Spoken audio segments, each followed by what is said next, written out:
4. Começa agora pela Folha FM 98,3, emissora do Grupo Folha da Manhã de Comunicação, mais um Folha no Ar. Estamos ao vivo pelo Face, pelo YouTube, pelo Instagram. Você confere, daqui a pouco este programa vai estar disponível também em podcast. Logo mais tem reprise na Plena TV.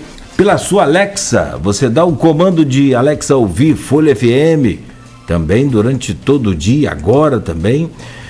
Pelos aplicativos de rádio, você também ouve a Folha FM e pelo aplicativo exclusivo da Folha FM. Baixa aí na sua lojinha de app o nosso aplicativo e converse, interaja com a gente aqui na Folha FM. São 7h08, muito bom dia, sejam todos bem-vindos. Vamos às principais informações desta manhã de quarta-feira, 18 de dezembro de 2024. A gente começa com a previsão do tempo. Olha, choveu um pouco essa noite, né?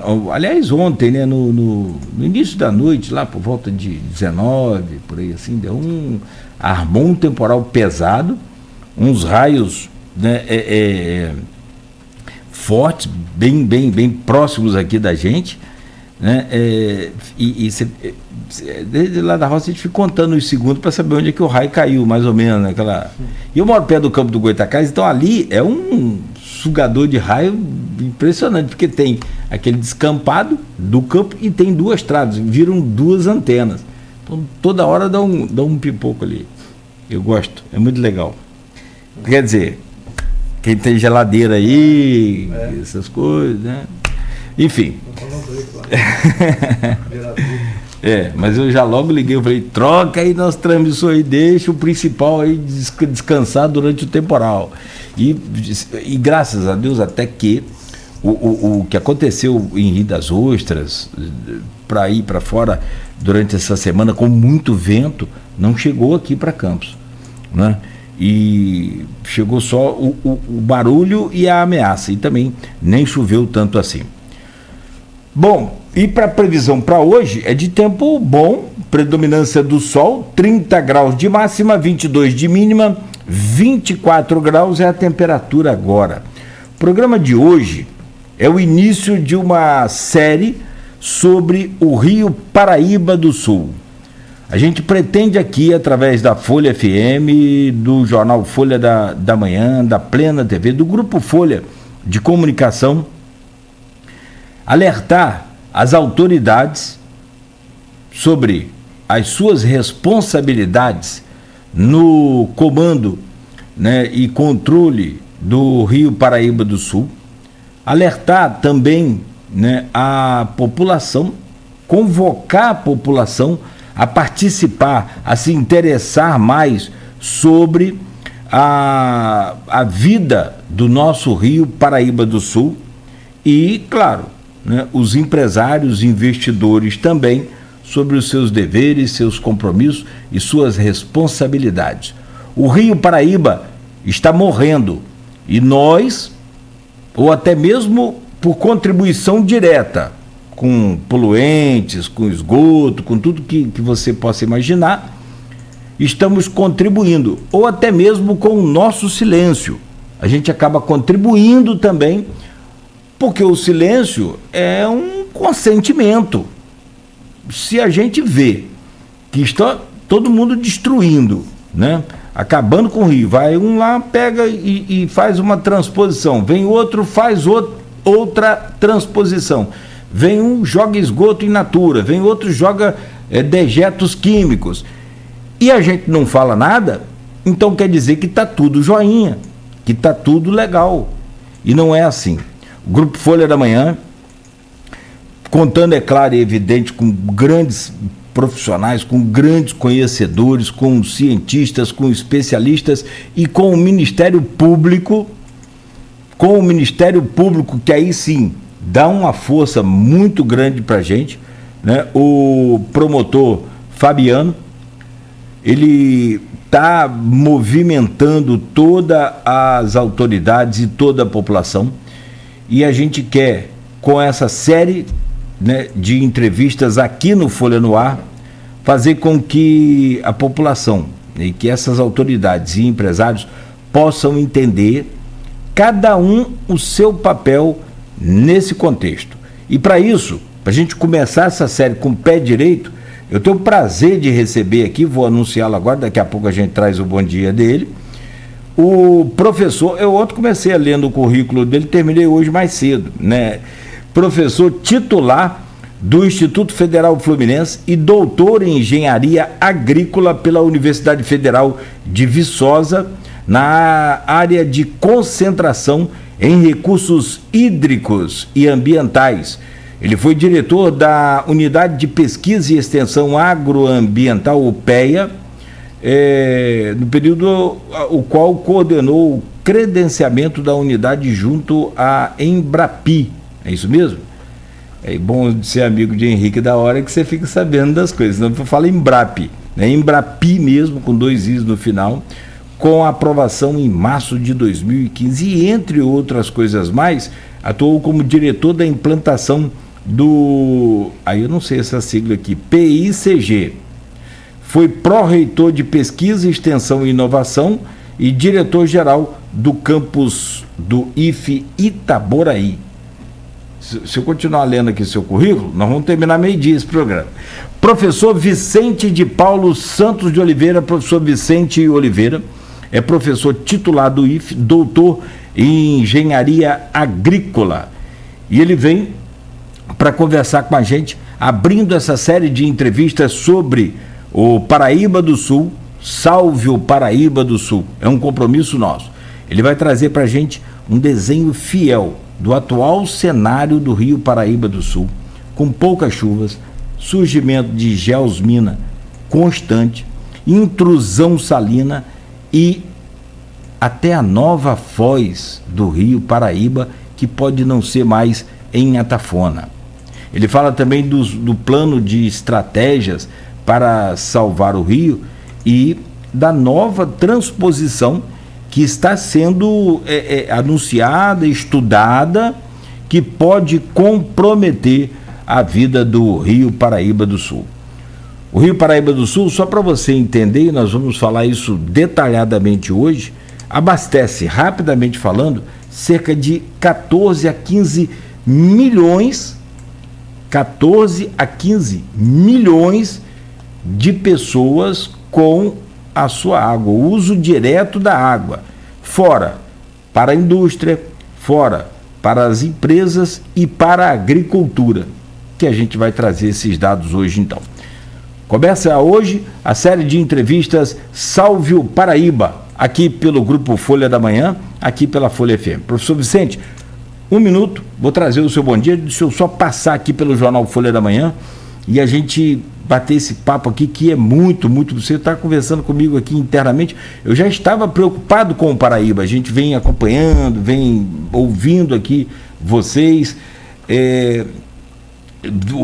toda a equipe do CEIVAP, o Joãozinho Siqueira, o próprio professor Carlos Rezende, tantos outros, e a gente já estava preocupado, mas agora com o que você falou aí mais cedo, e daqui a pouco eu vou pedir para você repetir, a gente fica mais preocupado ainda, e que bom que a gente tem essa oportunidade de poder contar com você aqui. Muito obrigado mesmo. O Folha no Ar é oferecido por Proteus, Serviços de Saúde e Medicina Ocupacional, com a qualidade certificada ISO 9001-2015, Unimed Campos, cuidar de você. Esse é o plano. Laboratório Plínio Bacelar e Vacina Plínio Bacelar, cuidando bem de tudo que te faz bem. Rede Mariana de Postos, qualidade e compromisso com você. E Radmed Diagnósticos por imagem, sempre à frente. No Jornal Folha da Manhã de hoje, é destaque de capa aqui do jornal: eleitos são diplomados e vereador intimado pela Justiça. A Justiça Eleitoral entregou diplomas a Vladimir, Frederico e a 25 vereadores. Bruno Pezão recebeu, além do diploma, recebeu a notificação em ação por suspeita de compra de voto durante essa festa aí da diplomação. Em São Francisco, prefeita, vice e vereadores eleitos foram diplomados também. A posse é no dia 1º de janeiro, só para confirmar, tá? Desafios nas calçadas aos deficientes visuais. Andar em Campos é desafio para qualquer um que enxerga bem. Para deficiente visual é quase que impossível. Estou falando sério. É muito complicado. Do nada tem um poste, sem contar buracos e tudo mais que você possa imaginar. Motos, carros, bicicletas, tudo sobre as calçadas. É impressionante. Novo recorde pessoal é superado por Cristiano no Ironman. Está na página 8 do jornal Folha da Manhã.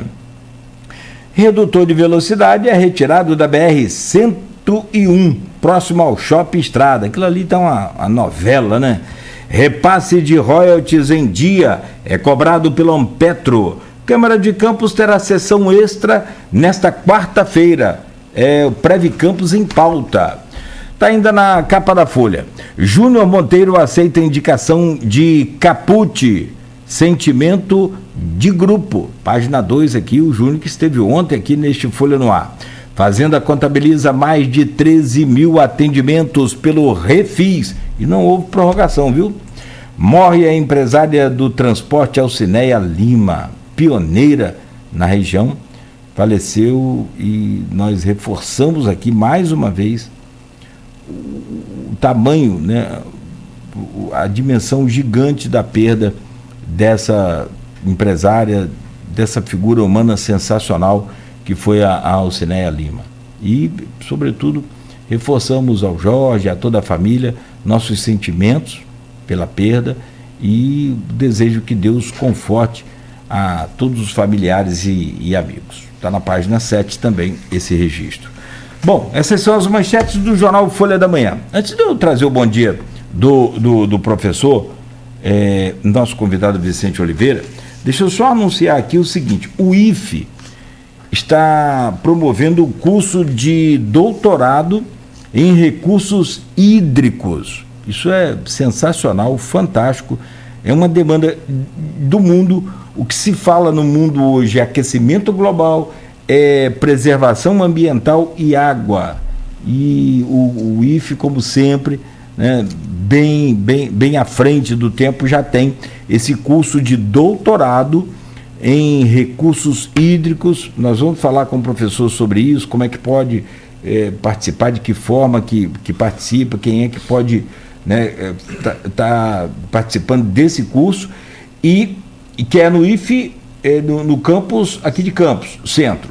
E essa obra aqui, rapaz, eu estou muito bem abençoado esse mês também. Mais uma obra que a gente ganha, vai lá para a nossa coleção, já está autografado e tudo, sem autógrafo também não vale, mas já está aqui com autógrafo e tudo. Ocorrência da salinização no Baixo Paraíba do Sul. Diagnóstico e desenvolvimento das soluções tecnológicas. O livro de autoria do João Vitor França de Abreu Terra e o professor Vicente de Paulo Santos de Oliveira. Esse que vai para a nossa coleção, mas eu vou fazer assim, esse vai ficar aqui na rádio como fonte de pesquisa para a gente, né? Porque ele tem aqui, inclusive, que eu acho interessante, e a gente vai fazer isso aqui hoje, é trazer o problema e mostrar a solução. Porque criticar qualquer um, precisa ter jornalismo, não precisa ser radialista, qualquer um critica, e isso aí é mole pra gente. Eu então sou ótimo em criticar, mas apresentar solução, aí você já começa a diminuir ao ponto de quase que não ter ninguém. E aqui, ó, por exemplo, eu já abro na página 65, temos aqui, o livro é sobre a ocorrência de salinização no Baixo Paraíba do Sul.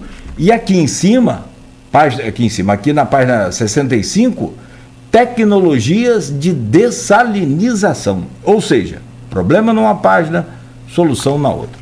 Professor, deixa eu trazer o seu bom dia. Obrigado pela sua presença. Muito obrigado de coração, porque você vai dar um norte nessa série para a gente seguir aí nessa tentativa de mitigar os efeitos dessa destruição do Paraíba. Bom dia, bem-vindo. Primeiro, bom dia a todos. Queria muito agradecer pelo convite. Eu me sinto muito honrado de estar aqui com vocês. Eu sou professor titular do IFE, já sou professor há 32 anos, né? Estou indo para 33, já estou buscando aí minha contagem. Você vai acabar ficando de cabelo branco, hein? Pois é. E eu tenho assim, um carinho muito grande para essa instituição, onde eu sou egresso, né? Fiz o curso técnico de edificações, terminei lá em 82, então a gente sai, naquela época a gente já saía pensando em voltar, trabalhar, e eu atuo, né? Já há mais de 32 anos nessa instituição, que para mim a minha referência, né, de formação, não só minha, da minha família também, das minhas filhas, da minha esposa, ou seja, lá em casa todo mundo teve seu momento lá no IFE, né? Eu só queria fazer ajustar uma informação. O PICG é o Polo de Inovação Campus Goytacazes, tá? Que eu retornei desde maio, né? O professor Vitor Saraiva foi eleito reitor, vocês sabem disso, ganhou o pleito aí contra o professor Carlos Arthur, e aí ele me convidou para retornar no local que eu tive a oportunidade de criar, né? Enquanto diretor, e propus, e a gente criou, teve o credenciamento da Embrap, e a gente hoje eu sou o diretor lá, né, com a minha equipe lá, na direção dessa unidade do IFE, né? E é um prazer muito grande falar do Rio Paraíba do Sul para a gente. A gente está em casa, não preciso anotar nada, a gente trabalha direto com o Rio, não só com o Rio Paraíba, né? Ontem você estava falando das chuvas, eu estava no Espírito Santo, na PCH Garrafão, e simplesmente choveu granizo, e grande, tá? E foi assustador, porque chovia fortemente, aquelas pedras batendo no vidro do carro. Eu com a aluna de doutorado, a Flávia Crisóstomo, com a Isadora, minha bolsista lá, e a gente fazendo coletas de amostra de água, e aí caiu aquela chuva intensa, muito forte. PCH Garrafão, aqui no Rio Itabapuana. Garrafão aqui, em São Francisco? Mas só que no Espírito Santo, né? No Espírito Santo. Você vem por dentro ali em Apiacá, e sai ali próximo ao trevo, né? E caiu uma chuva muito forte, com granizo, né? E os carros parando na estrada, uma coisa assustadora. Raios, então foi uma coisa bastante intensa, né? E essa chuva está acontecendo em várias partes do estado aí também. Confesso até que ontem, quando eu olhei o céu, começa a chover, porque esse negócio de rádio AM é diferente de FM. Sim. A gente não tem tanta aqui interferência de descarga elétrica de raio. Sim. Não afeta tanto a gente. Claro que talvez por uma preocupação minha, eu gosto de trocar o transmissor principal, coloco no reserva. Se der problema no reserva, o principal está guardado. Temos as proteções todas, tanto de rede quanto de raio. Mas é claro, evidente que o principal estando guardado é só um tempinho, depois volta, beleza. Por que eu falo isso? Porque ontem eu vi um céu meio amarelado, meio estranho. Quando a gente estava chegando a Campos. Você viu aquilo? Totalmente amarelado, e um raio cortando a cidade. Mas não cortando em um ponto, não, cortando longitudinalmente. De fora a fora. Estranho, não? Muito estranho. Muito estranho. São coisas que a gente eu pelo menos nunca vi, né? Assim, na região, né? Então tem acontecido com frequência aí esses fenômenos aí diferentes, né? Então, eu tô falando, falei, tem gente que não acredita, né? Tem gente que não. Mas que é tudo normal, mas não. Não é normal. Muito assustador. Eu tenho dificuldade para acreditar nesse negócio de OVNI, que está aí, o pessoal falando aí. Eu tenho dificuldade. Mas eu chamei meu filho, minha esposa, até para ver de onde eu estava, na janela da cozinha. Eu falei, gente, parece que o sol está ainda ali, ó. Era 7 e pouca da noite, 7 horas. A hora que eu estava chegando. Não é? Já estava escuro. Já estava de noite. E aquele amarelão, eu falei, está meio estranho. O pessoal, o Marcelo me ajudou aqui, fez a torre. Então, assim, e o rádio AM é diferente. A torre em si, ela já é uma antena captadora de rádio. E isso, como ela tem todos os isolantes e embaixo, a torre de rádio AM é uma engenharia fantástica, eu sou apaixonado disso. Ela é uma louça, como se fosse um prato, como se fosse uma cumbuca daquela que você faz salada aí, encostada uma de fundo para outra. Então ali tem todo o isolamento, tem os estáticos que seguram, mas é impressionante, você vê o raio caindo nela assim, batendo no chão, é um negócio fantástico. E assim, sempre queimava, sempre o raio coça, porque você não tem como dimensionar o poder de um raio. Até hoje ninguém... Uma intensidade energética fabulosa. Mas hoje é para a gente falar de talvez falta de chuva. ou de um dos grandes problemas do Paraíba, que é muita chuva num período e escassez de chuva num longo período. Vamos chegar lá. Eu só queria apresentar aqui, professor, com sua devida correção e se for preciso interromper aqui, o Rio Paraíba, ele nasce em São Paulo, né, na cidade de Rio Paraitinga, né? Tem uma bacia de 56.500 quilômetros quadrados, tem um comprimento aproximado de 1.137 quilômetros e tem um fluxo, aí depende agora de onde essa informação está, mas de 1.118 metros cúbicos por segundo, tá? Ele abastece hoje 16 milhões de pessoas, só de pessoas que utilizam a água como fonte de abastecimento humano. Não estou falando de agricultura, não estou falando de indústria, nada disso. São Paulo, ele pega aí Igaratá, Jacareí, São José dos Campos, Guaratinguetá, Lorena, Caraguatatuba, Aparecida, Taubaté, Pindamonhangaba. Essas cidades de São Paulo, se você não treinar antes, você dança com esses nomes. Minas Gerais, Juiz de Fora, só uma, mas é um importante uma cidade grande, polo industrial e uma cidade grande.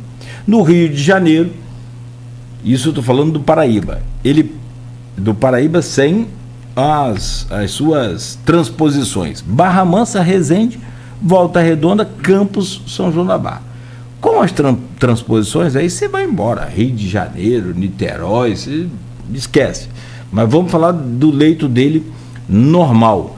E, além das usinas hidrelétricas, o Rio conta hoje com pelo menos 3 importantes transposições: Atibainha, em Atibaia, Santa Cecília, que é a de maior volume, né, que desvia o nosso Rio Paraíba para o Rio Guandu, que abastece a região metropolitana do Rio, e uma outra que a gente quase não ouve falar, eu também nunca tinha ouvido falar, Sodrelândia, em Trajano de Moraes, que tira do rio Macabu, e aí indiretamente do Rio Paraíba, que vai mexer na bacia hidrográfica, e para abastecer, entre outras coisas, a cidade de Macaé. Esse rio, que leva a vida para mais de 16 milhões de pessoas, para mais de 60 mil hectares de plantações, que gera energia elétrica, que gera riqueza, que gera vida, está para morrer. E é por isso que a gente conta com o senhor aqui hoje. Vamos entender mais sobre esse Rio Paraíba. O senhor consegue dimensionar para a gente hoje qual é a atual situação, qual o cenário do Rio Paraíba? Então, já começando pela população atendida, você falou aí 15 milhões, né? Se a gente pensar nas transposições, isso passa de 20 milhões. Só fazer um cálculo. Quanto esse volume que é feita, né, essas 3 transposições, se a gente fazer um cálculo simples, né, de consumo de água, a gente vai ver que é muito mais de 20 milhões. Então, assim, já começando por aí. Então, é um rio estratégico, importante. Eu diria que o estado do Rio de Janeiro, se não houvesse o Rio Paraíba do Sul, tira o Rio Paraíba do Sul, nós teríamos poucas opções de abastecimento no estado do Rio de Janeiro, e ele passa, ano após ano, por uma situação caótica, né? Então, são 184 municípios, você citou alguns. Se você entrar no site do CEIVAP, que é o Comitê para a Integração da Bacia do Rio Paraíba do Sul, você vai ver um dado lá alarmante. Vai estar lá escrito, né, nos dados ambientais, que são jogados no Rio Paraíba 1 milhão de litros de esgotos por dia, porque a maior parte desses municípios não tem tratamento de esgoto. Então, é feita aquela captação de água, é usada nas residências, pelos usuários, e o esgoto retorna ao rio sem tratamento, em sua grande maioria. Campos até é uma cidade bem servida de tratamento de esgoto. Mas ao longo da bacia, o que a gente observa é a falta de tratamento de esgoto. Agora você imagina, começando lá de São Paulo, pega a água do rio, usa, volta com o esgoto. Aí a cidade, o rio abaixo, pega a água do rio, Então, isso acaba sendo o quê? Um uso intensivo de água, né? Essa água, ela chega aqui na foz comprometida, né? E aí, logicamente, você vai tocar nesse assunto. A gente tem enfrentado aí, principalmente nos períodos mais secos do ano, né? Onde o rio, a vazão cai, problemas sérios de abastecimento, justamente pela ocorrência dessas algas, né? Que são nocivas à saúde, né? E aí você tem aí a população reclamando. Então, a situação do rio hoje é bastante preocupante. A gente observa uma queda de vazão, né? Eu tive a oportunidade já de fazer alguns trabalhos de pesquisa, de atuar como representante do IFE no comitê do Baixo Paraíba do Sul e do Itabapoana, né? Até teve um período que eu fui diretor. Hoje é a professora Daniela Abogado que faz essa representação do IFE, e a gente já discutiu muitas vezes sobre isso. Então a gente observa ano após ano a queda de vazão no Rio Paraíba do Sul. Inclusive, naquela decisão do Supremo Tribunal, né, que houve com relação à transposição de São Paulo, nós elaboramos um documento pelo comitê na época e encaminhamos para o Ministério Público Federal, né, que fez lá todo o processo, né? Mas a gente sabe muito bem que é muito difícil, vamos dizer assim, aprovar ou mobilizar as pessoas para as questões daqui na Foz por conta da nossa população, que é muito pequena, né, comparada à região metropolitana do Rio, de São Paulo. Então fica muito difícil, além das questões políticas que a gente observa. Então hoje a gente passa numa situação bastante preocupante, cada vez pior, queda de vazão, avanço da cunha salina no Rio Paraíba do Sul, aumento de concentração de esgotos, né, comprometendo a qualidade de água. Então, quando você me convidou, você falou segurança hídrica. O que é segurança hídrica? É garantir o acesso confiável, sustentável da água para os diversos usos. Então, isso hoje está bastante comprometido aqui no Baixo Paraíba do Sul. E a gente precisa haver uma mobilização da população para poder ter algum tipo de ação concreta para que o rio não acabe secando, né, aqui na Foz, né? E aí eu parabenizo o Grupo Folha por estar fazendo essa série. Acho que vocês podem ir um pouco mais além, estou provocando aqui, fazer um grande debate, criar um grande evento aí, chamar os especialistas, chamar os representantes do INEA, né? Porque não o comitê é uma parte dele, né? Mas você tem os tomadores de decisão. O INEA tem feito uma série de seminários, né? Inclusive um deles a gente participou quando estava lá em Itaboraí para discutir essa temática, trazendo preocupações, porque o foco, repito, é o abastecimento da região metropolitana do Rio. E aí a gente compromete, né, o nosso Rio Paraíba do Sul. Então, eu me considero um amante da natureza, sou a pessoa da água, sempre estou em contato com a água, eu vejo com tristeza, né? Hoje eu moro em Atafona, né? Então, ir na Foz do Paraíba do Sul, a gente vai com preocupação, né? A Foz antiga já fechou, abriu um novo ponto, a gente observa a queda de vazão, a salinização, a suspensão de abastecimento de água na sede do município de São João da Barra. Eu mando um abraço aqui para a Marcela Toledo, que é a nossa parceira, amiga lá, que sempre tem nos ajudado. Então a gente fica muito preocupado com esse cenário. Então hoje o cenário é caótico no Rio Paraíba do Sul, principalmente aqui no Baixo Paraíba do Sul. Talvez essa seja a minha maior preocupação. Eu vou te perguntar qual é a sua, claro, evidente que é a que importa, mas assim, e você já deu duas informações aí. No Baixo Paraíba do Sul é caótica a situação. E 500 mil pessoas é muito mais fraco do que 15 milhões de pessoas. Então, assim, eu estou entendendo, se é que eu estou entendendo, farinha pouca, o pirão deles primeiro? Com certeza. E veja... Deles que eu digo, sim, região metropolitana. Não é só Rio, este que é o ponto. São Paulo também, estrategicamente, para abastecer o sistema Cantareira, tem uma transposição em Atibainha. Então, faltou água lá, eles vão bombear e vão abastecer o sistema. Então, assim, a situação é bastante preocupante, né? E hoje no Rio, como eu disse, como comentei, existe um seminário do INEA falando sobre recursos hídricos. Existe, inclusive, a proposição de uma nova transposição no sistema Taquaril. Seria um túnel construído na localidade de Sapucaia, no Rio Paraíba do Sul, para transpor água para os rios ali em Cachoeiras e Macacu e abastecer a região leste do estado do Rio de Janeiro. Eu não sei se você sabe, Maricá passa por um déficit hídrico tremendo. Falta água em Maricá, falta água em Niterói, falta água em São Gonçalo. Essa aí é a região leste do estado do Rio de Janeiro. Falta água em Itaboraí. Eu estive lá como diretor. A gente tinha que comprar água em caminhão direto para abastecer o campus, porque senão a gente não conseguia ter as atividades. Qual o rio que sustenta lá hoje, que dá abastecimento àquela região? Tem o rio Guapiaçu, mas são pequenos rios. A Cachoeira de Macacu é a caixa d'água ali daquela região, porque é uma região, você deve conhecer, belíssima, né? Espetacular. Chove muito, etc. Mas são rios pequenos. Então, há necessidade de incorporar mais água no sistema, né? Então, se pensa em tirar a água da represa de Jutunaíba, em Silva Jardim, que abastece a região dos lagos. Então, você tira a água de um lugar, compromete o outro, né? Ou fazer essa transposição que é chamada Sistema Taquaril, que é uma nova transposição proposta aí para o Rio Paraíba do Sul. Essas informações, como eu te disse, elas estão disponíveis nesse livro, né? E, aliás, aproveitando aqui, a nossa intenção com esse livro não é ganhar dinheiro, nada disso, tanto que ele é gratuito e pode ser baixado no site da Essência Editora, né? Nossa editora do IFE, né? E aí tem essas informações e outras que eu considero, sim, relevantes, né?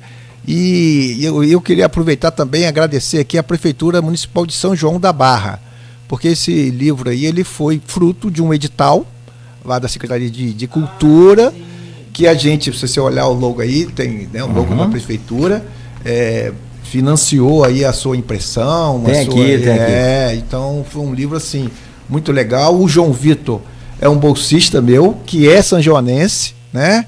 É um menino muito bom, um garoto de ouro aí, que a gente tem trabalhado junto por muitos anos, né? Orientado aí em trabalhos de pesquisa, e ele também participou junto comigo. Então, nesta publicação você tem muitas informações que podem ser úteis aí para subsidiar essa discussão que vocês estão iniciando aqui hoje. O promotor de Justiça do Ministério Público, o Fabiano Moreira, é uma peça importante, e acredito, assim como o senhor, como o João, como a Marcela, que assim, a gente começa com o senhor, mas todos vocês estão no nosso radar, e quem sabe até ao final dessa série a gente trazer um debate, sim. A gente conseguiu um espaço para um debate. O IFE está à disposição. Pronto, fechou. Sou professor do Campo Centro, nosso doutorado está aí, como você comentou. Aliás, deixa eu aproveitar e falar do nosso doutorado. Nosso doutorado começou em 2020, em plena pandemia, né? Nós tivemos uma aprovação do primeiro doutorado profissional da área de ciências ambientais. Então é para profissionais, né? Lógico que aqueles que não estão no mercado de trabalho também podem acessar, mas o nosso foco é, né, com profissionais. E nós tivemos as primeiras defesas recentemente, né? Eu tive 4 orientandos que defenderam, com temas voltados para a região. Então tem tema para Varriçai, tem tema aqui para Campos, né? A Thaís Torres foi a primeira defesa, a arquiteta nossa que fez a defesa de doutorado aqui, falando das lagoas de São João de Campos. Também teve a defesa do Jefferson, falando lá de Varriçai. Nós tivemos assim trabalhos do André, que defendeu sobre pastagens em Conceição de Macabu, tá? Então a gente tem temas voltados para a região, para a bacia do Rio Paraíba do Sul. E ele está aberto aí todo o início de ano. Nós temos o edital, né, e divulgamos na página do IFE para que as pessoas que já têm o mestrado, no nosso caso, obrigatoriamente tem que ter o mestrado, possam fazer o nosso doutorado, tá? Então, tem que ter o mestrado. Como é que é o ingresso no doutorado? É um processo seletivo, né? Nós somos uma instituição pública, então apresentação de documentos, não tem prova, tem que provar que tem produção acadêmica, participação profissional, etc, né? Então, por exemplo, se você tiver mestrado, e quiser fazer o nosso doutorado, pode. Não há, porque a área de ciências ambientais é multidisciplinar. Não tem, então nós temos lá, eu tenho orientados lá que são jornalistas, né? Tem outro que é legal, advogado. Então legal. Não há necessidade, tem que ser da área, tem que ser. Não, pode, mas logicamente tem que propor uma temática, né, aderente à questão dos recursos hídricos, tá? Então fica aí o convite para quem quiser conhecer o nosso programa, entrar lá na página do IFE e acessar a página do programa de doutorado. Professor, eu estava falando aqui sobre o Fabiano Moreira. O Fabiano Moreira é promotor do Ministério Público do Estado do Rio de Janeiro de investigação penal, e tem dado uma contribuição, porque aí oficializa tudo aquilo que se faz, todos aqueles debates. Aliás, semana passada, ele promoveu um encontro com vocês, com prefeitura, com o INE, com todos os representantes, justamente no sentido de alertar. E ele vai estar aqui com a gente em breve. Só ajeitar a agenda dele. Mas eu fiz questão de conversar com o senhor pelo seu perfil, pela sua bagagem, pelo seu conhecimento, e emprestar para a gente isso tudo. Mas vamos lá. Essa vida de radialista, jornalista, eu sou radialista, não sou jornalista. Ela é assim, meio que... você tem que soprar, assoviar espacana. Sim. Uma hora você acende uma vela para Deus, outra para o diabo. Você fica meio assim. Mas é a função da gente para poder extrair o máximo de informação do vasto conhecimento que você tem. E aí eu te pergunto, mas professor, nós temos o Rio Paraíba despejando milhares de metros cúbicos de água por dia para dentro do mar e a nossa população morrendo de sede, o nosso gado morrendo, a indústria falindo. Por que eu não posso usar a água do Rio Paraíba? Usar pode e deve, né?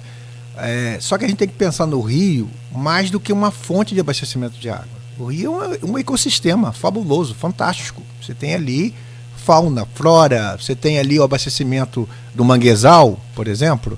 Então, se você, por exemplo, vamos imaginar, tem algumas pessoas que defendem uma proposta que eu acho, no mínimo, absurda, de fazer uma grande barragem e impedir que a água vá para o mar, reter a água, que é a água doce que vem no rio. Aí eu te pergunto, você acha que não causará impacto isso em todo o ecossistema, em toda a bacia? Desculpa, nós vamos tomar banho de praia daqui a pouco aqui. Então, assim, tem umas coisas meio loucas, né? As pessoas acham que são Deus, né? Vamos fazer isso que vamos resolver. Quando você resolve uma questão, você cria outras questões, outras dificuldades. Então, na verdade, o que a gente defende é o uso sustentável, né? Tem que correr água para o mar? Tem que correr água para o mar. Mas você pode usar uma parcela dessa água que é produzida na bacia com zelo, né? E o que a gente faz? A gente usa a água e joga o esgoto, o lixo todo dentro do rio. É um absurdo.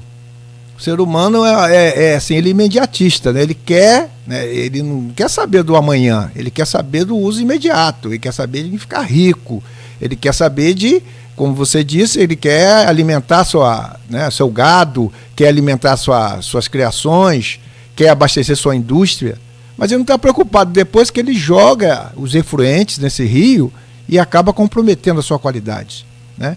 Você não gostaria de ter peixe no rio? Pelo amor de Deus. Não, para que peixe? Pega no mar. Então, assim, é uma visão muito imediatista, né?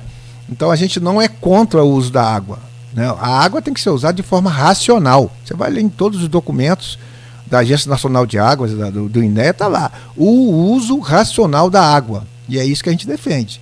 Agora, há algumas propostas, assim, infelizmente, que a gente discorda totalmente. Provavelmente você vai ouvir algumas coisas aqui, né? Porque eu conheço as pessoas que você vai convidar e que, assim, é bastante preocupante, né? Então, esse é um embate, né, que a gente tem que fazer, discutir a melhor solução.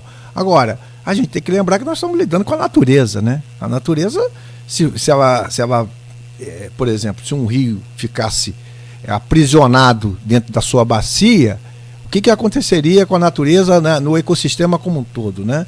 Então a gente precisa pensar nisso, precisa pensar nos peixes, precisa pensar na flora, precisa pensar nos manguezais, precisa pensar na vegetação que está toda dependente ali naquele ecossistema, e é aí dessa forma que a gente vê o rio, né? Então é preocupante muitas vezes que as pessoas acham que o rio é simplesmente uma caixa d'água, de retirar a água de forma indefinida, né? E sem muito critério. Sem contar aqueles que acham que o rio é um aterro sanitário, é um lixão. Perfeitamente. É o que é comum. Eu tava. Tem uma frase, você que gosta de roça, que eu sempre estou ouvindo você, lá na roça, lá em Cardoso, né? Vitalva, Cardoso, né? Progrediu muito, mas ainda. Que era Campos, né? Que era Campos. O pessoal falava assim, morriam, nasceu lá um gado, joga no rio, né? Não é isso? Então é a frase, uma frase comum, né? As pessoas acham que o rio é para descartar as coisas, né? É um negócio impressionante. Teve uma dessas enchentes bravas que a gente teve aqui, ainda éramos rádio AM. E, assim, tinha o padre... Que ano, você lembra? Isso foi 2006, 2008, que foi uma que Rosinha era governadora, estava sendo... Sim. Tivemos problema com ponte, ficamos sem ponte. Sim. Foi Sim. complicado aquela enchente. 2008 para 2000, se eu tiver errado, 2008 para 2009, uma coisa assim. Estava sendo concluída a obra dessa ponte Rosinha, né, Ponte Leonel Brizola. Tinha uma série de... Eu acho que quem era o prefeito de Campos na época, agora me foge que 2008. Quem que era o prefeito? Acho que era Arnaldo. Não, me lembro das pontes que caíram, né? Não é? Uhum. Teve a explosão, né? Depois teve que implodir lá a Ponte General Dutra. Isso. Enfim. E eu fui a Ururaí fazer uma reportagem com o padre Márcio. Padre Márcio. Conhece o Padre Márcio? Conheço, pô. Cresceu junto com a gente. Padre Márcio? Parque Leopoldino ali. É uma figura. Ele só é chato porque é flamenguista chato. O resto ele é maravilhoso. Nem tanto. Mas nem tanto. E aí, o Ururaí estava tomado d'água. Uhum. E as casas ali em Ururaí, naquela região ribeirinha, todas tomadas, a população toda fora. Um negócio muito, muito sério. Você pesquisar aí, você vai encontrar. E no meio daquilo tudo, eu falei, eu vou passar pelo Carvão, já tinha acabado o meu trabalho, e vou passar no transmissor da rádio, que é ali, depois da Chatu. Sim. Vou voltar pela BR, vou entrar ali na estrada do Cerambim. De tudo que eu volto, atravesso a ponte de Ururaí, um senhor, cara, eu não estava com o celular para filmar, não tinha essa facilidade que tinha ainda. Um senhor com um saco de ração de cachorro, que ele é duro, né, forte, Sim. cheio de lixo, jogou o lixo aonde? Isso aí. O rio quase arrancando a ponte. O cara me joga Rapaz, eu dei um grito, que eu não posso gritar aqui agora, que eu falei, mas assim, cara, e um senhor de idade. Não tem jeito, você não vai ensinar mais aquele senhor que... Cultural, né? Não tem como. E aí eu te pergunto, qual é o maior malefício, o maior mal que o Rio Paraíba sofre em seu processo destrutivo?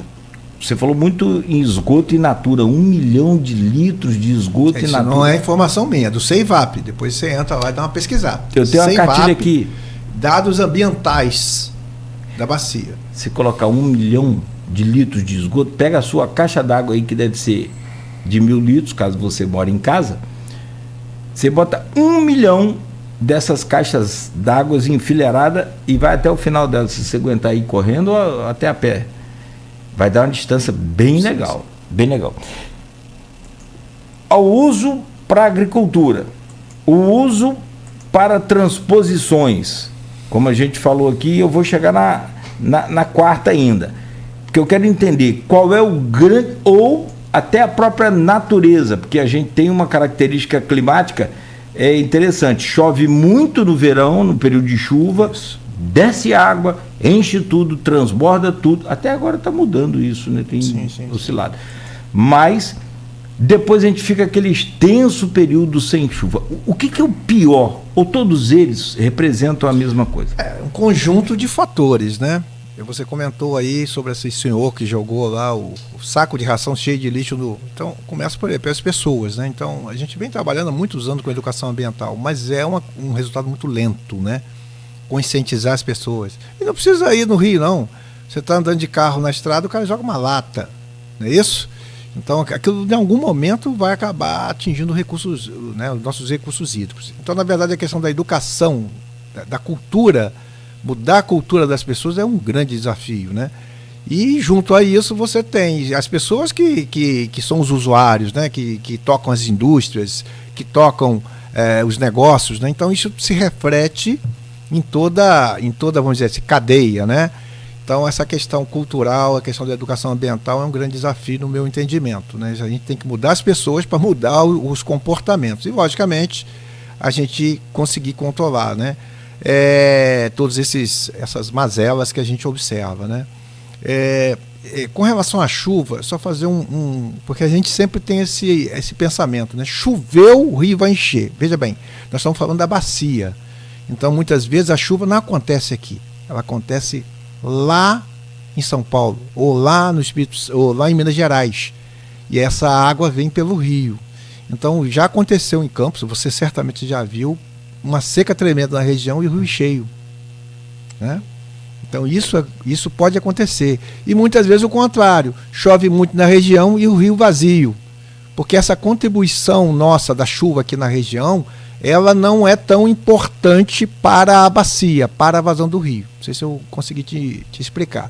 Então é uma questão assim, que a gente tem que entender e pensar no rio como bacia e não como calha, né? Só aonde o rio está. Então as chuvas... aqui só para falando um pouco mais sobre chuvas, nós temos aqui uma média na ordem de 900 milímetros por ano, né? Uma média, né? A rural ali tem uma estação e tem outras estações aqui do INEMET aqui na região. A média é essa, nos últimos 30 anos está em torno de 900 milímetros anuais. Mas nós temos um problema muito sério aqui de distribuição, você acabou de falar. Tem um período muito seco, né? Você começa ali, abril, vai até julho, agosto, né? E aí, outubro, novembro, começa a chover de forma concentrada. Então, também essa distribuição de precipitação, ela não é muito favorável à região, não, né? Eu tenho... a gente adquiriu um sítiozinho em família, né? Com as minhas filhas, com a minha esposa, meus genros, né? Adquirimos em família mesmo. Todo mundo colocou dinheiro, a escritura saiu em nome de todo mundo. Aqui depois de Ponta da Lama. Cara, esse ano foi muito difícil. Nós tivemos que irrigar para poder, porque estava implantando as fruteiras, né? Até café nós plantamos lá, café conilon. Então a gente está fazendo umas coisinhas lá, empim, coisa para aposentadoria, né? E a gente teve que irrigar 5 meses de seca. Foram terríveis, muito seco. Né? A gente irrigava, parecia que não tinha molhado nada. Aí começou a chover, né? Já tem mais de um mês, já está chovendo bacana, e isso está sendo muito bom. Né? Então não tem ninguém reclamando, né?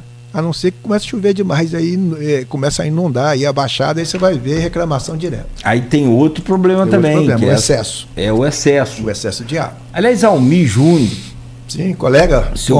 Formamos na mesma época lá, fomos colegas na UENF, né? Na UENF. Porque ele fazia doutorado, eu fazia mestrado, né? Mas o Almir tá mais velho que você. Talvez. Ele não trouxe o queijo para mim até hoje, então agora é hora de ir. Ele é capixaba, né? Almir é. Mas brincadeira à parte, agradecer o promotor que está aqui, ó, deu um bom dia a gente aqui. Promotor. Um abraço aí pro promotor, um trabalho belíssimo, né? A gente fica feliz do nosso dessa mobilização, né? Porque muitas vezes as pessoas não dão tanta importância, sim, né? Sim. Então essa preocupação dele aí, se precisar da gente, a gente já ajudou aí o Ministério Público em outros momentos, a gente fica à disposição lá, o nosso programa de doutorado, nossos professores à disposição para ajudar no que for preciso aí, tá bom?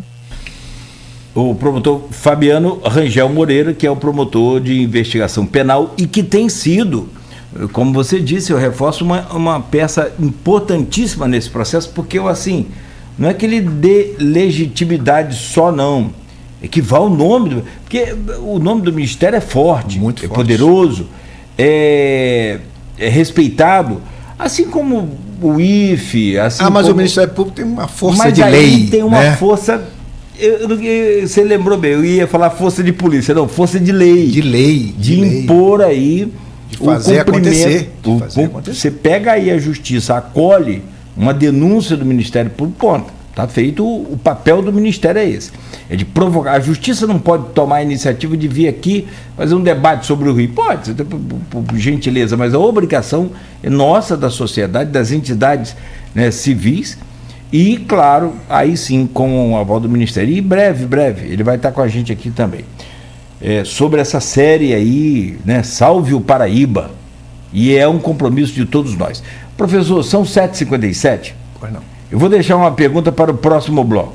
Salve o Paraíba. O que eu, Cláudio Nogueira, o que Beto, o que o senhor, o que a população de forma geral, o que os empresários, o que o comerciante, o que o industrial, ele pode fazer hoje, e os políticos, sobretudo, que aí vem os cargos públicos, vem INEA, vem as secretarias municipais de meio ambiente, como o senhor já citou de São João da Barra, a Marcela, aqui de Campos também, o que nós podemos e devemos fazer para salvar o rio. O senhor responde daqui a pouco no próximo bloco.